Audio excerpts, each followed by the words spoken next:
Возможность сдачи экзаменов по химии с использованием технологии дополненной реальности – это технология, когда виртуальная информация воспринимается как элемент реальной жизни, может вскоре появиться в школах России. Об этом журналистам накануне сообщили на Координационном совете по развитию цифровой экономики. Об успехах и перспективах национальной технологической инициативы, долгосрочной программы, которая реализуется в России, мы поговорим сегодня с гостем студии, директором компании T-Система, руководителем рабочей группы рынка национальной технологической инициативы EnergyNet Олегом Гринько. Олег Викторович, здравствуйте. Давайте кратко посвятим наших зрителей в тему нашего разговора. Что такое национальная технологическая инициатива? Вы знаете, очень хочется, чтобы это слово перестало быть формальностью. Национальное ведь это вопрос, который касается каждого. И можно сказать, что это всенародное.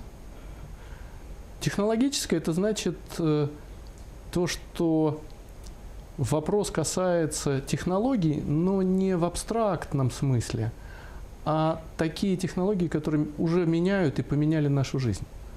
А инициатива показывает, что раз она всенародная, то каждый человек может быть активным и принять участие, если он имеет понимание или желание разобраться в технологиях.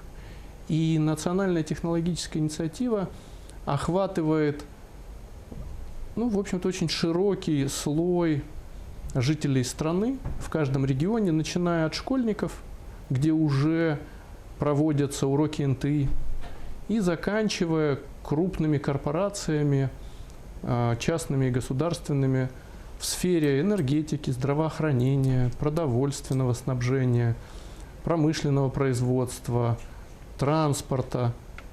И есть одна очень такая существенная деталь. Эта инициатива действительно для людей и о людях. Когда впервые готовились первые официальные документы, эти документы готовились не специальным экспертным сообществом или же чиновникам. Эти документы готовились людьми, которые были немного романтиками, которые знали, что нужно делать невозможное, которые умели мечтать, но при этом были очень прагматичными, конкретными, предметными, умели считать и мечтать одновременно. О каких технологиях идет речь?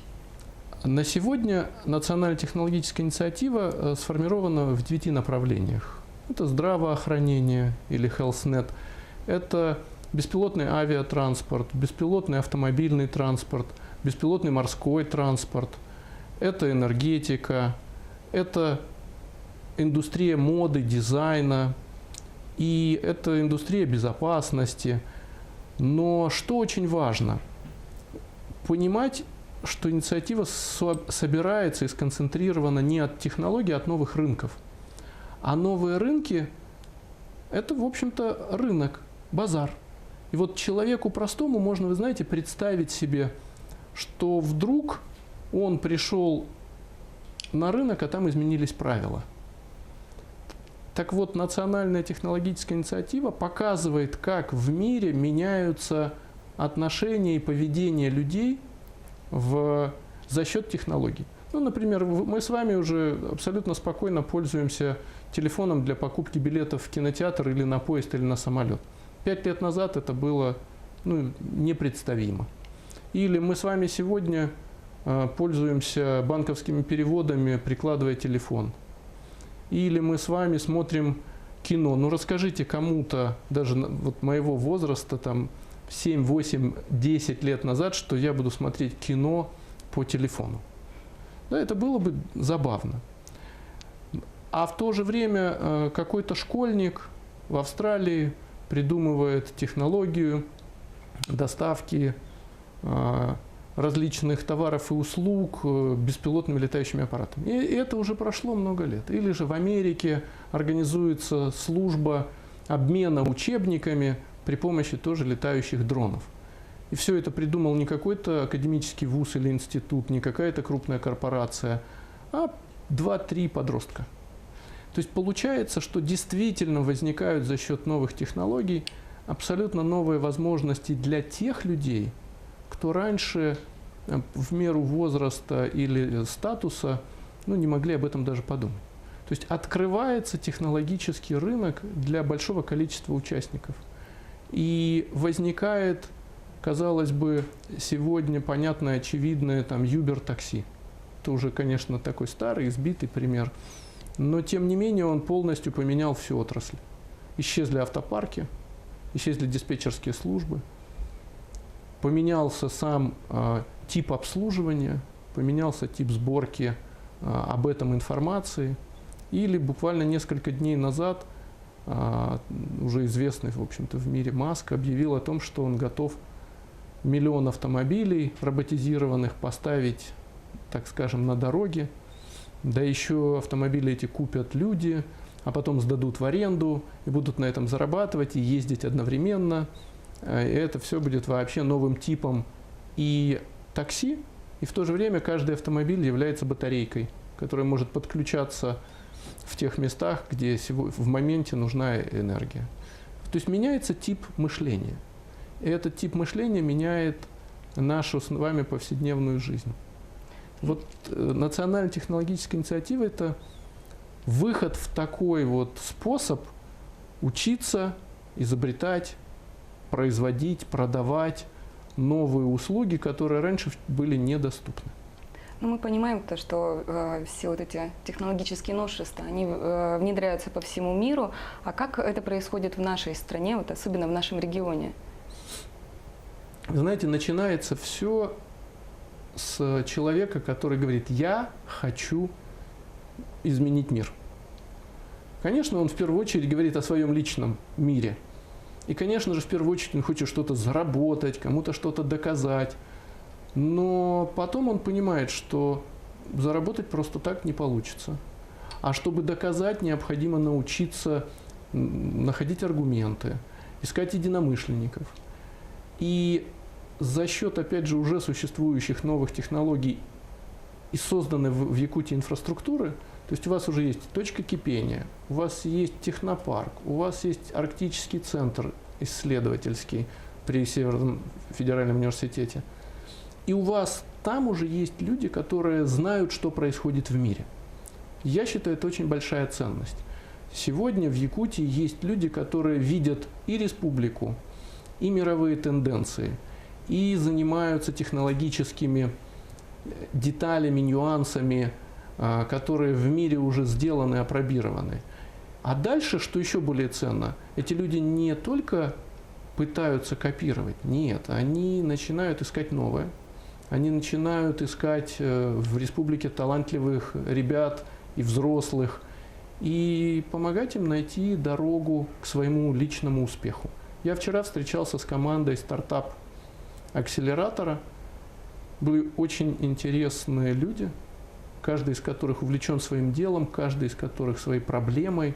Но у каждого есть действительно интересный продукт. Не просто идея, а уже интересный продукт. То есть я считаю, Якутия уже участвует в этом международном соревновании, как стать одним из лучших в технологической сфере.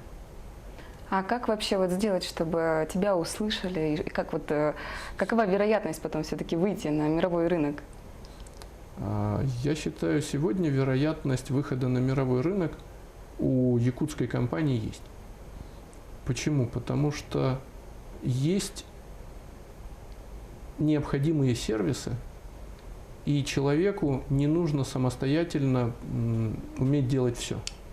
Ему достаточно иметь свою личную компетенцию, способность быть хорошим инженером, быть хорошим математиком, быть сильным физиком. А дальше самую сложную задачу – это собрать в команды, как раз и будут решать созданные в рамках НТИ институты и организации, где людей, самое важное, конечно, как раньше, выйти на площадь, заявить о себе. Вот, конечно же, нужно прийти в точку кипения, которая открыта для всех, и заявить: я буду доказывать всему миру, что я хороший инженер. Или я буду доказывать всему миру, что мой продукт, вот, допустим, там ребята, кто-то делает платформу для написания программных приложений, кто-то делает робота, который будет мыть полы лучше, чем человек или другой робот, да еще и без помощи человека. Кто-то занимается системами продаж. Очень важно, чтобы эти люди приходили и заявляли о себе. Инициатива – это человек, который встал с дивана, оторвался от телевизора, но нашу программу надо досмотреть. А после программы оторваться от телевизора и идти говорить о том, что ты хотел бы сделать в своей жизни. Я думаю, отсюда начинать нужно. А как вы думаете, какова вообще основная цель, ну вот в рамках России даже, к чему мы стремимся? Представьте себе, что сегодня уже существует больше 20 таких точек кипения, как в Якутске. В каждой такой точке кипения уже сотни тысяч людей, которые вот в таком замысле находятся. Они говорят и думают о будущем с применением технологий, о будущем, где по-другому расходуются ресурсы, где по-другому человек принимает на себя ответственность за свои дела и слова. И вот уже эти люди могут друг с другом собираться и делать. То есть проект, который может быть придуман в Якутске, может реализовываться сразу в 20 местах. Такого раньше просто не было. Да, были университетские программы, были министерские программы, но они все опускались сверху.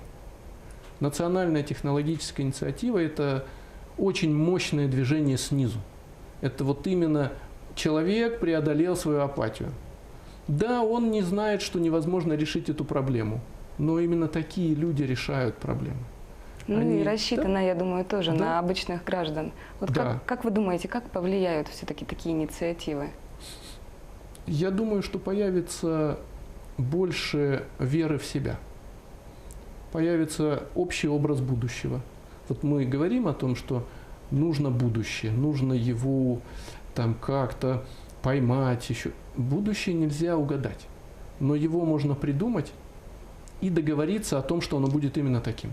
Вот национальная технологическая инициатива – это способ договориться о будущем, найти те свои сильные стороны и, понимая свои слабые стороны, сделаться сильными.